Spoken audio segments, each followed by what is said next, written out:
Hey guys, let me ask you something. Do you wish you were more focused, more present, more proactive, more steady, responsible, and reliable? I have good news for you. You may not need a complete overhaul of your life. It could be that you just need to take one thing, just one thing that could change all of that. Let's get into it.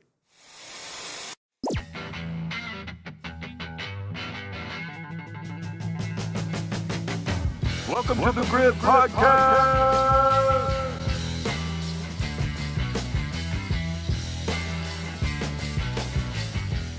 All right, welcome to the Grit Podcast. I'm your host, Jamie Worley. We are back, and today I want to talk to you just about what I said. A lot of you guys, and when I say a lot of you guys, I'm talking about me too. I want to be more steady, more focused. I want to have more, inner strength. I want to be more present with people when I'm talking to them. I want to be more proactive and less reactive. I want to be more reliable, and I want to be more responsible.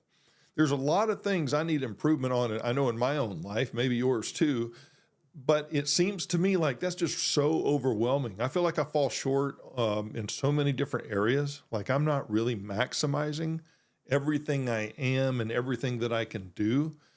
That, I don't know, it just seems really overwhelming. I don't even know where to begin sometimes, but I found something.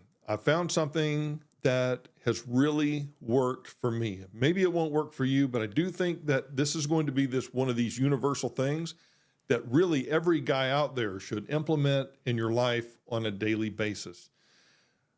I believe that if you just take one thing and you add this one thing to your life, all of those areas I just talked about and just mentioned, those will change for the better. And so when I say this, when I say take one thing, it's TAKE. What I want to talk to you today about is taking time for solitude. Like, oh no, I just want to be, a lot of you guys out there, you may kind of roll your eyes at getting alone and being in solitude, just you, nothing more, just you. You may kind of roll your eyes at that, but you know what? I truly believe that there's something to it. In fact, I remember when I was younger, I didn't ever want to be alone. I was never alone with women. I was always with friends. I was all over the place, right? I just never, ever, ever wanted to be alone. I was just this socialite. I was bouncing here and there. And it wasn't until I got to the point as I was growing up and I started maturing quite a bit that I started to realize just how paper thin everything the world has to offer me really is. Like there's really nothing to it. I go from one thing to the next thing, to this new thing, to the next little thing, and it just keeps me going. It was almost like it was an anesthetic, you know what I mean? Just to keep me numb to what was really important. And so I just jumped from project to project, from girlfriend to girlfriend, to person, to club, you name it. Yeah, I know. I was born in the 70s. Yes, we went to clubs, dance clubs. Yeah, we were all over the place though. And as I began to mature, I began to just realize how paper thin everything the world had to offer me was. Like there was nothing of real substance. It was a lot of fun. Listen, if you're not having fun while you're sinning, you're not sinning right. Okay. That's what somebody told me once. I find that to be quite true. Okay. But nonetheless, what the world has to offer you and this whole smorgasbord, the world is your oyster. Yeah, it is, but there's nothing fulfilling about eating an oyster, okay? It's just not. It's paper thin. It doesn't fulfill you, and you have to jump from one thing to the next. You're on the monkey bars grabbing one rung, and before you know it, you're tired of that. You got to grab the other one, and then you grab another one, then you grab another one. It's an endless rat race. It's an endless process. You're on this like codependent treadmill. You're not really ever getting anywhere. And so as I started maturing, I wanted to be alone more and more and more. You know what I'm talking about, a lot of you guys out there. You're like, man, if I could just leave the house, nothing wrong with your wife or anything like that, but if I could just leave the house and just be alone. When I come home from work, I just want to be alone. You know what? I would much rather be alone on a weekend than go out and do this and this with all my buddies and all my friends and do this, et cetera. Nothing wrong with doing that. I do some of that stuff sometimes, but man, for the most part, I just want to be alone. Well, there's a difference between isolation and in a healthy way. Okay, isolation and just getting alone. Those are really two different things. But and we're going to talk a little bit about that. But getting alone time in a healthy way is better, and it's beneficial in so many ways. But being alone in an unhealthy way, though, what does that look like? You're alone and you're getting drunk. You're alone and you're getting high. You're alone and you're getting depressed. You're alone and you got all this bad self-talk about yourself. You're alone and you just stare out into oblivion thinking about all your problems. I don't, nothing wrong with being aware of your problems, but when you sit down and stew on them and get alone and stew on them like that, there's absolutely nothing healthy about that. The Bible says that worrying cannot add not 1 hour to your life. Like, it literally does no good. But to be alone in a healthy way, it requires really requires a healthy plan. You got to have a plan in place. It's got to be intentional, right? And so I want to talk to you about 4 elements for taking time alone in a healthy way. And when you think about healthy versus unhealthy ways, there's a difference between solitude and isolation, okay? Solitude is intentional, it's controlled, it's restorative, okay? But isolation, that's more unintentional, and it often bleeds right into these unhealthy habits. So let's look at taking time for solitude. I'm going to use the word take because this will be easy to remember. T-A-K-E. Okay, let's start with the 4 elements. The T in take is trusting. Trusting. I'm not talking about trusting someone who eventually may and probably will stab you in the back, and we know what that's like, right? What I mean by trusting is understanding that taking time in solitude is a good idea. It is healthy. It's really necessary if you want to be a healthy and balanced person. Trusting that sitting alone by yourself is not a waste of time. I'm gonna give you a couple benefits so that you can trust that being in solitude is really a good idea. The first one is cognitive clarity. When you sit down alone, you're going to be able to think through things. Everything stops. There's no distractions. There's no cell phone. There's none of that. There's no books. There's no music. You're just sitting alone. And you're able to gather your thoughts, process information more deeply. First thing in the morning is when I do my solitude. And I'll do it a number of times each and every day. But when I drive my son to school, we don't turn the radio on. We talk sometimes, but sometimes we just sit in silence. After I drop him off, I don't turn the radio on and I commute to work. It is during that time that I begin to flush out everything that's swirling around in my head. Now, if you're a man out there and you are protecting and providing for your family and you're doing your very best, you will have things floating around in your head like an Oklahoma tornado, okay? It's all over the place. And then you're trying to function, trying to think straight when all that's going on, okay? Solitude is going to allow you to sit with your thoughts, let that tornado kind of wind down a little bit to where it's manageable, and you can grab thought after thought after thought, and you can just process those things in really just an intentional way. It'll help you become less reactive to life and more proactive to life.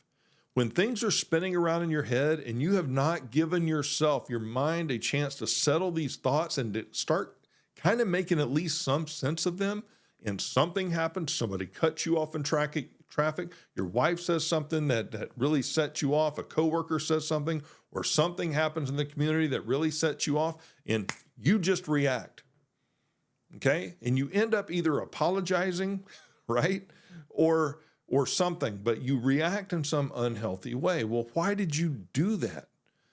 Because you did not take time to gather your thoughts. When you take the time to gather your thoughts, you process information more deeply and you become more proactive and less reactive.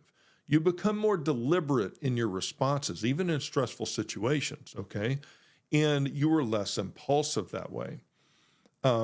Therefore, because of all that, your judgments and decision making improve.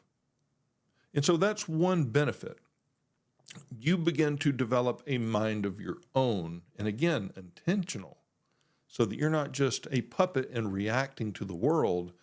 You are steady, you are calm, no matter what's going on, and you're able to gather your thoughts and respond appropriately. So that's cognitive clarity is number one. The other one is emotional stabilization.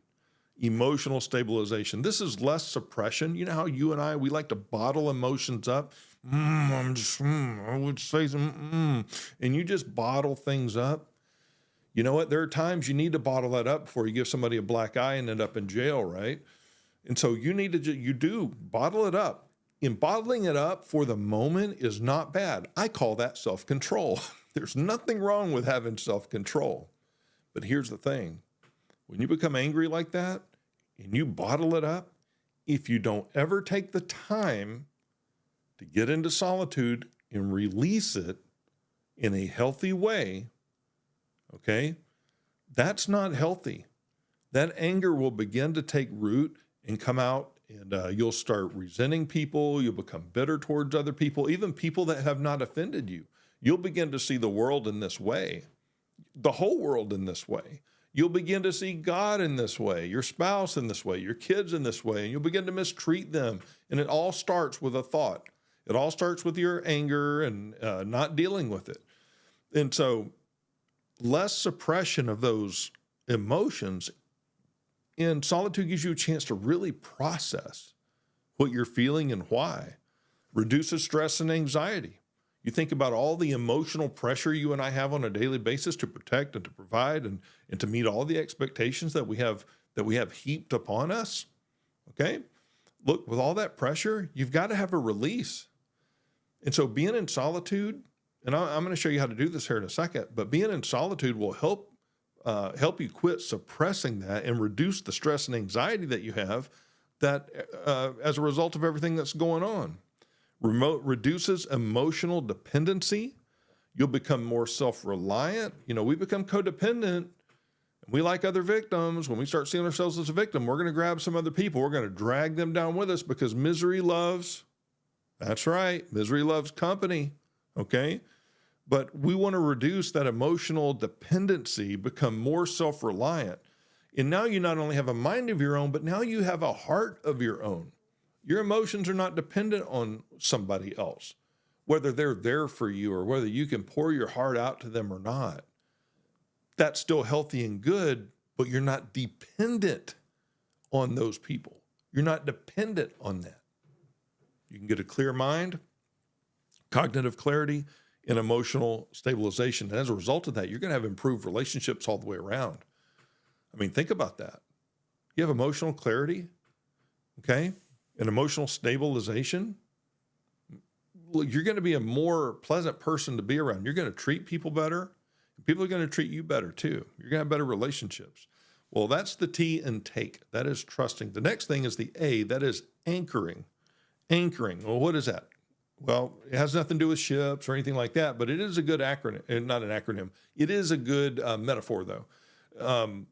Trusting that being alone in solitude is healthy for you and all these benefits. Now you got to commit to being healthy.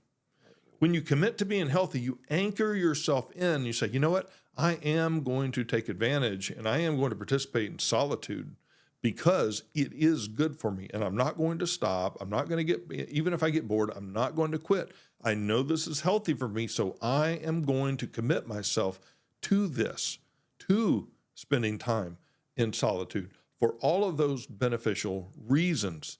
And when you do that, you know, you're going to do this regularly and you're going to do it the right way. Okay. Or again, remember, there's a difference between isolation, right, and solitude. Isolation is unhealthy. Solitude is intentional and productive if you do it right.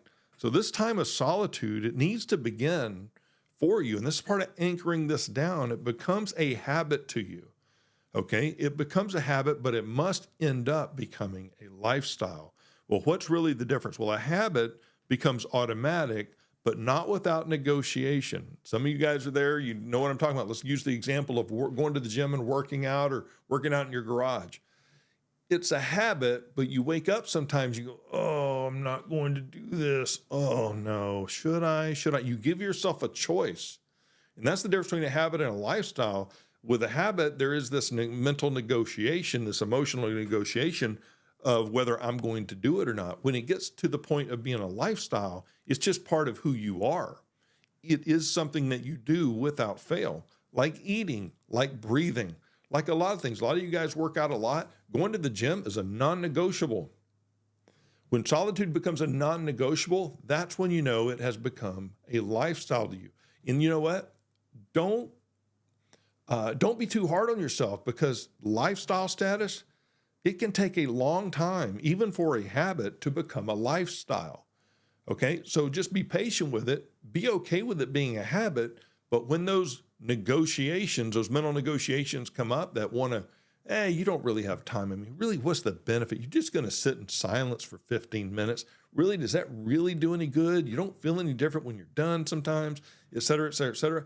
You're going to get every distraction and excuse coming your way to make sure you have a way out so that you don't have to sit in solitude and spend time in solitude. Why? Because the world, and in my opinion, the enemy, the unseen enemy, he wants you unhealthy. The world doesn't care if you're healthy or not. The world is just going to offer you things that are unhealthy for you. The world will offer some things that are healthy for you, but how do you know what the difference is? And a lot of times you don't realize that the world's giving you something unhealthy and for years down the road. And then you turn around and say, oh my gosh, what have I done to myself? I can't believe what I've done to myself. I believe that spending time in solitude on a daily basis will help you identify what those unhealthy things are, so that you can discern whether or not you need to be participating in them or not.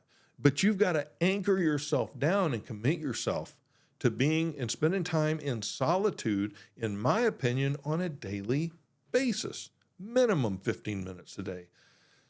But anchoring is hanging on to that and saying, I'm doing this and I'm not letting go. There may be negotiations in my mind where I don't want to do it, but I'm going to force myself to do it. There'll be days you do it. There'll be days that you fail and you won't do it. The negotiations will pull you away, but you get right back on. And you do this and you're committed and you're anchored to this until it becomes a lifestyle, because you know of all the benefits of spending time in solitude. Trusting, anchoring, the K intake is kneeling. It's kneeling. This means I'm dropping my defenses, okay? It's not literally kneeling onto the ground, okay? It's your mindset and your spirit. You're kneeling, okay? I'm dropping to my defenses. I'm going to let it all out. I'm going to be 100% authentic, and you are nothing more than the naked you. Not the literally naked you, but no additives. Your job that makes you feel better about yourself, your title, the title that you tell other people, the thing that you do that other people can see so that they see you in a better light, all of that is gone.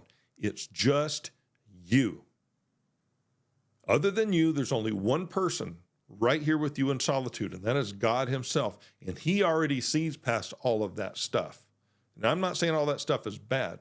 I'm not saying the titles are bad, the money's bad. I'm not saying any of that is bad.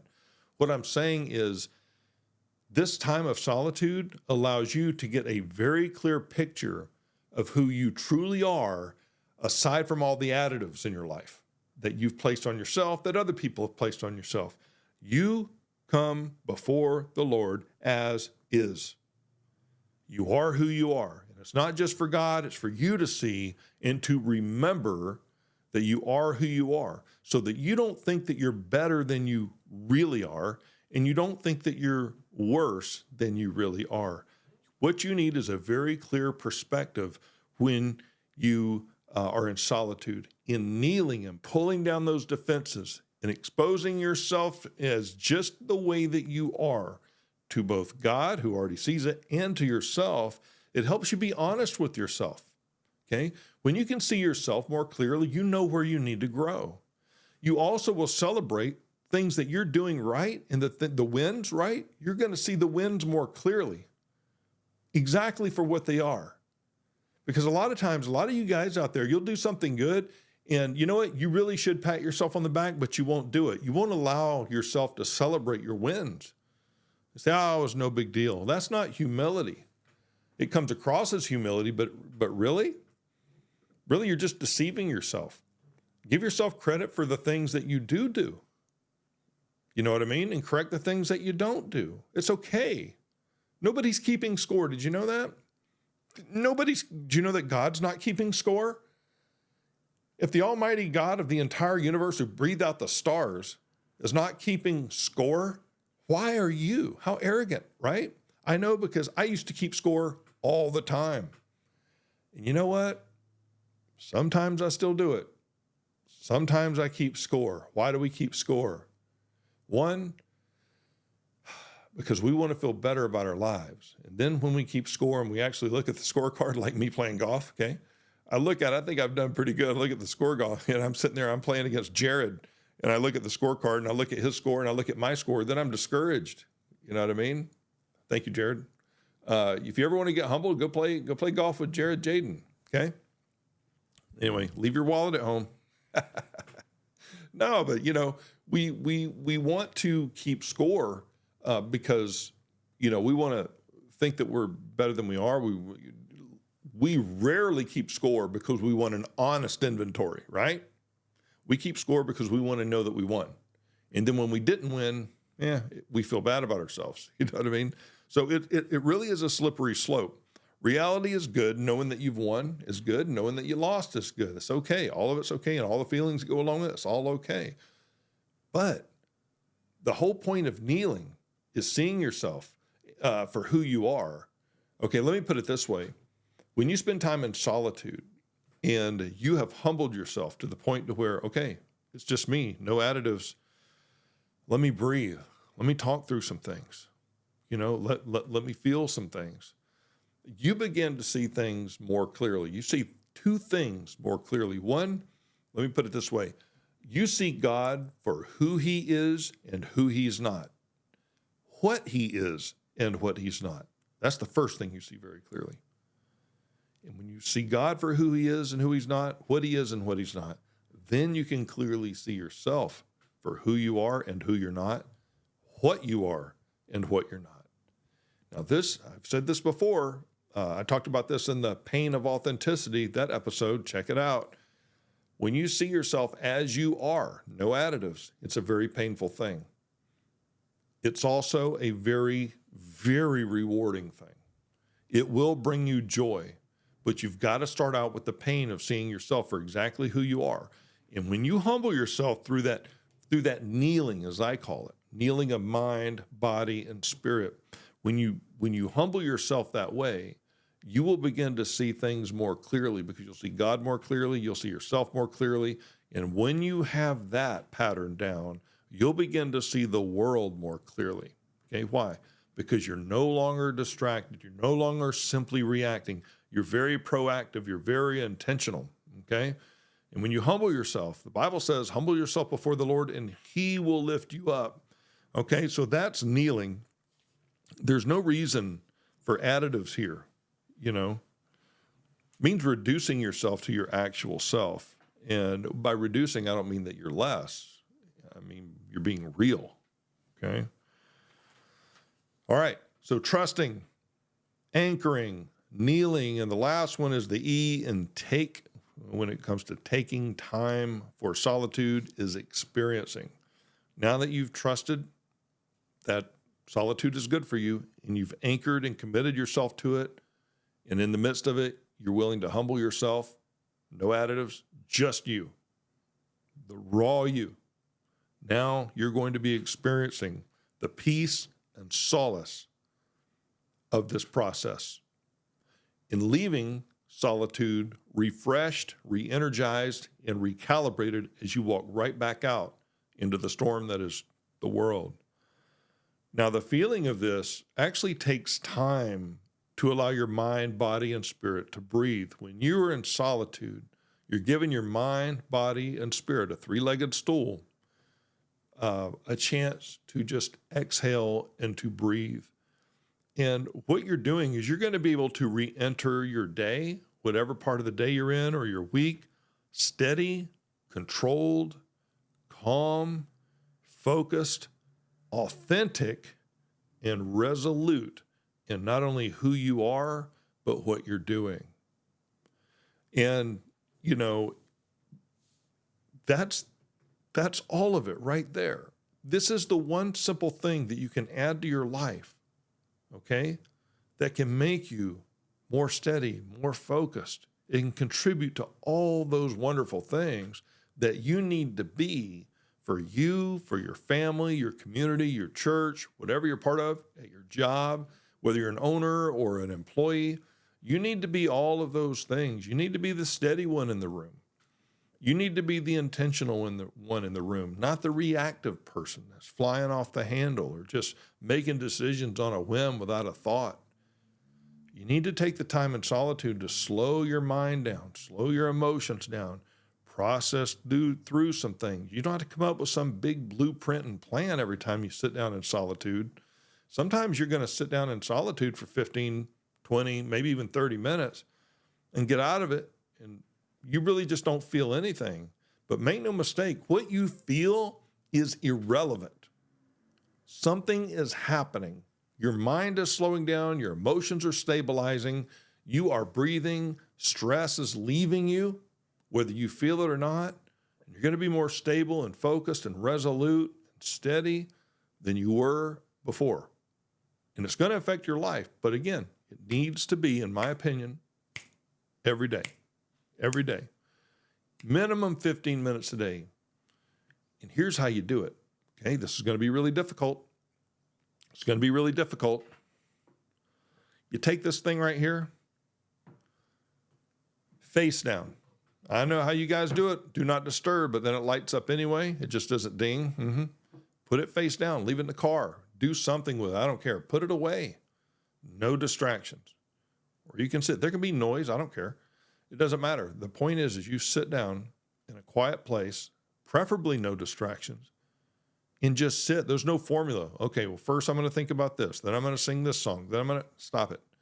You don't have to do that. It's fine, but you don't have to do that. Don't fill that solitude time with activity, okay? Kind of defeats the purpose, in my opinion. Just sit there in complete, boring nothingness. 15 minutes. Can you commit to that? Can you anchor yourself to that? Can you take 15 minutes, that's it, out of your day, and just sit in a room, no music, no reading, no distraction, and in silence?